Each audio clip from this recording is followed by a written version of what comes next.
자, 남북이 묘한 시점에 전부 다 비행기를 동원한 에어쇼를 시작합니다. 배숙관 기자, 어떤 게 계획되어 있습니까? 이게 참 묘한 시점인데요. 네. 지금 이번 주말에 24, 25일이죠.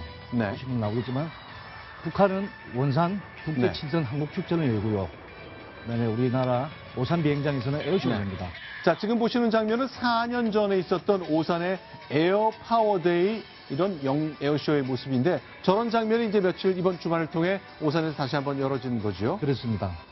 이 보면 네. 우리가 최근에 이제 전략 폭격기 그 비온비죠. 네. 비온비가 무력 시위를 했었고 네. 뭐 죽음의 벽조라 불리는. 네. 근데 이러한 상황에서 이제 한국의 공국력, 주한미군의 이제 미국의 공군력을 일단 보여주는 측면이 있고요. 네. 반면에 북한은 나름의 네. 어떤 공군력을 갖다가 한번 과시하겠다. 그럼에도 우리는 이 정도의 국방력을 보이고 항공기를 능력을 보여주고 있다. 그걸 좀 주장하고 싶은 것 같아요. 자, 24일, 25일 똑같은 날 오산과 북한은 이제 원산 국제공항에서 항공 축전 예능을 하는군요. 자, 역시 이제 미국 오산은 이제 우리가 해왔던 예년의 행사고 북한에서는 이제 관광 상품과 연결을 시킨 거죠. 자, 뭐 7박 8일 상품까지 나왔다는 상황이 전해지고 있습니다. 북한에서는 지금 이제 저게 우리 같은 경우는 어떻게 하면 이제 공군력 한미가 서로 같이 결합을 해서 만약에 뭐 북한을 뭐 타격을 한다든지 이럴 때 어떻게 하면은 할 수 있는가 훈련성이고요. 네. 북한 같은 경우는 지금 어떻게 보면 일반적인 관광객들을 좀 끌어모기 위한 그런 에어쇼 아닌가 이런 생각이 들 정도인데 이번에 저기에서 하기 위해서 중국에서 여러 여행사들이 북한의 가는 관광객들을 모았는데요. 7박 8일 동안 저기에 이제 뭐 저기 에어쇼만 있는 게 아니고 마라톤 행사도 있고 여러 가지 행사가 있습니다. 또 북한 동쪽에 있는 여러 관광지를 돌아보는 행사까지인데 그런 것들을 모두 넣어가지고 7박 8일에 우리 돈으로 약 310만 원, 중국 돈으로 18,990위안에 판매를 하고 있다고 그럽니다. 자, 지금 보시는 장면은 원산에는 갈마 공항인데 버스 2대만 있고 뭐 비행기가 많이 다니는 곳은 아니잖아요.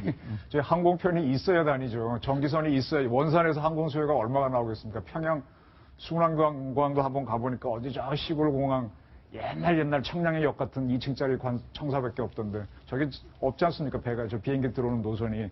그리고 에어쇼라 그러면은 지금 아까 뜬 게 한국 공군의 이제 블랙 이글인데 저 사실 우리 오산서 하는 행사는 미 공군이 주도하는 거거든요. 아주 왼쪽에 저거 뜬 건 복역기가 뜨네요. 2차 대전 하는 거니까 지금. AN2죠. 복역기가 뜨면. 저게 이제 작년에 이제 공산당, 노동당 창건 70주년을 맞아서 70 숫자를 맞춘 건데 복역기니까, 쌍엽기니까. 쌍엽기는 기동성이 속도는 느리지만 뺑뺑 돌기 때문에 에어쇼 하기는 더 좋습니다. 근데 원산에 이번에 올지 모르겠는데 저거는 미국에 가고 있는 민간소 복역기 갖고 에어쇼 많이 합니다. 근데 저런 어떤 회고적인 에어쇼를 할 건가요? 좀 실제로 북한에서 이제 이번에 에어쇼 하면서 조금 이제 최신의 전투기라고 할 수 있는 거는 수호이 25기 그리고 이제 북한이 갖고 있는 것 중에 이제 미그 29기가 가장 좋은 전투기거든요. 그런 것들이 나오기는 합니다. 그런데 우리나라가 갖고 있는 뭐 F-15나 F-16 또는 F-15K 그런 것들에 비하면은 전투 능력이 크게 떨어진다고 볼 수 있습니다. 자, 이제 배수원 기자. 근데 이제 북한이 돈은 없습니다. 그러나 나라에 없는 자원을 한 곳에 막 몰아주다시피 투자를 하기 때문에 북한의 엔진 개발 이런 거 참 가공할 만하잖아요. 자, 이번에 보니까 이번에 분출 실험 이런 건 뭐 달나라에 위성을 보낼 정도의 힘이다 이런 분석이 나왔죠? 그렇습니다. 미국 그 항공우주 연구기관이죠. 에어로스페이스의 존 실링어 연구원이 최근에 저 기고문에서 밝힌 내용인데요. 북한이 공개한 엔진은 소형 무인 달 탑사 장비를 발사하기에 충분하다. 이런 능력을 갖춘 북한을 어떻게 다룰지 이제 고민해야 된다. 그런 말을 좀 했었고요. 실제로 이게 북한이 고체 연료, 액체 연료를 가리지 않고 필요에 따라서 얼마든지 대형 로켓을 만들 수 있다는 점이 증명됐다. 자, 미국의 연구원이 이제 기고한 걸 보니까 이번에 공개한 엔진은 소형 무인 달 탐사 장비를 뭐 결국 달까지 띄워보내기에 충분한 정도의 출력이 있었다 그 얘기잖아요. 그렇죠. 80톤짜리 4개를 1단으로 하는 걸로 판단되니까 320톤이니까 그 아폴로 11호가 올라갈 때 그 세턴 로켓이 500톤이었고 그렇거든요. 그건 사람 싣고 간 거니까 큰 거고 그게 제대로 만들어진다면 가능은 하겠죠. 근데 지금 아까 잠깐 화면에 나왔는데 북한의 항공우주국은 나다인 모양이죠. NADA. 나사랑 왜 이렇게 비슷합니까? 저 김정은이가 좋아하는 게 미국 따라가기 같은데 그러다 가랭이 찢어집니다. 지금 김정은한테 하나 가르쳐 주겠는데 지금 미국이 작전 계획 5030 하고 있어요. 5030이 뭔가 하면 니네 돈 다 쓰라는 작전인데 잘한다. 지금 뭐 달나라까지 갈 수 있다고 가르쳐 줬으니까 열심히 만들다가 자폭하라는 뜻입니다. 자, 이제 북한에 대해서 여러 가지 평가를 저희가 쭉 소개해드리고 있습니다만, 자, 우리에 대한 준비 조금 더 필요할 것 같습니다. 지금 보시는 장면은 저 추운 산 속에서 헬기가 날아다니는 장면인데, 역시 여러 가지 기술적 완벽성이 필요하겠지요. 그러나 문제가 좀 생겼다면서요. 그렇습니다. 이 수리온 우리 헬기 같은 경우에는 사실은 헬기의 최고봉이다. 네. 아주 대한민국 헬기의 자존심이다. 이렇게 우리가 그 평가를 받았던 일종의 자부심이었는데 네. 최근에 미국의 그 기체 결빅 테스트에서 문제가 좀 생겨서 안정성을 확인한 시험이 있는데요. 네. 수료 NG 공기 그 흡입구에 네. 착빙이 돼가지고 얼음이 네. 이게 허용치가 100g인데 이걸 네. 초과하는 얼음이 엔진에 달라붙은 겁니다. 네.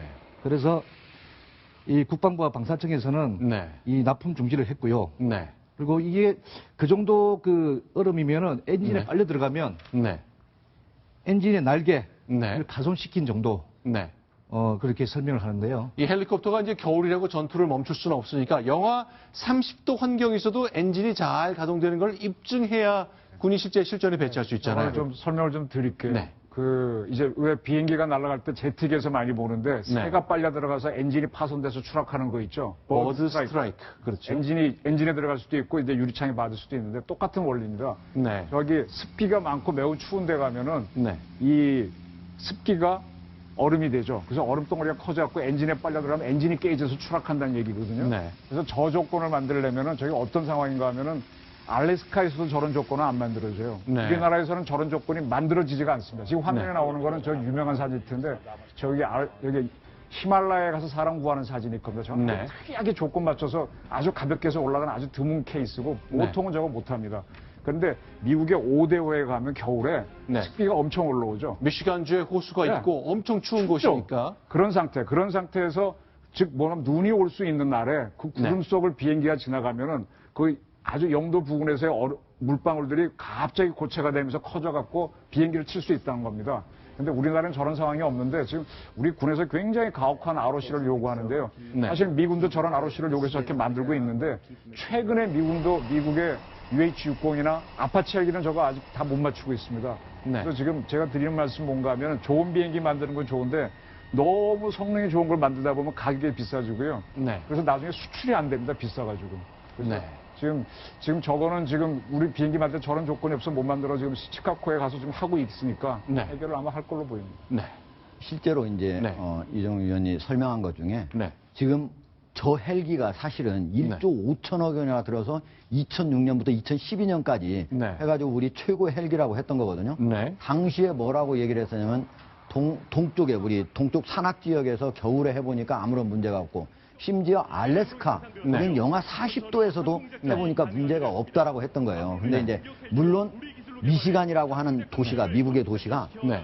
봄, 여름, 가을, 겨울 중에서 겨울이 가장 길어요. 그리고 네. 겨울 같은 때는 영하 20, 30도 정도 돼요. 그 습해요. 근데 남쪽 지역에서 만약에 전투가 일어난다면 그 조건을 전혀 충족하지 않아도 전투를 할 수가 있어요. 네. 그런데 남북한이 만약에 전쟁이 일어난다. 그러면 북한의 장진호라든지 북한의 개마공원에 가면 영하 20, 30도에서 겨울에 습한 기온이 똑같이 미시간 주하고 똑같은 그런 조건이 나옵니다. 그렇게 네. 되면은 실제로 그런 조건이 나올 것에 대비해서 국방부에서도 수리온을 처음에 네. 허가를 해줄 때 겨울에는 네.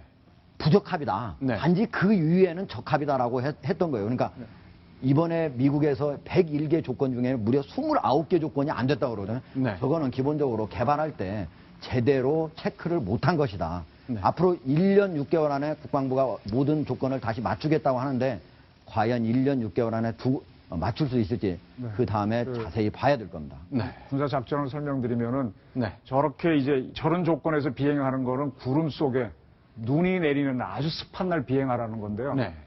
군사교본 보면 그런 날은 비행기 헬기 띄우지 말라가 정답입니다. 미국도 네. 안 띄웁니다. 왜냐하면 사고가 많이 날 수 있거든요. 누구도 네. 장담 못합니다. 왜냐하면 구름이 꽉 낀 속을 날아가면 아무것도 안 보이거든요. 네. 그럼 저 헬기는 산을 보면서 이렇게 넘어가야 되는데 박으란 얘기예요. 그래서 네. 하지 말라는 건데 다만 미군은 이제 저런 조건을 요구하는데 저 조건을 미국의 벨이나 UH-60 만드는 없습니다. 그런 회사나 유럽에 있는 EAD에서도 반은 맞추고 반은 못 맞추는 매우 가혹한 조건인데 어쨌든 뭐 저걸 조건으로 걸었으니까 지금 카이는 하겠다 그랬으니까 그리고 저거 만드는 단계에는 우리나라에서 저런 실험을 할 데가 없었어요.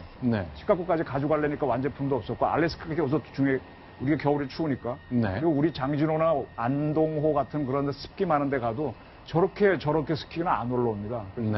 맞추겠다고 하니까 한번 지켜보죠. 근데 저는 너무 가혹하게 하면은 우리 방위사는 오히려 발전 못 합니다.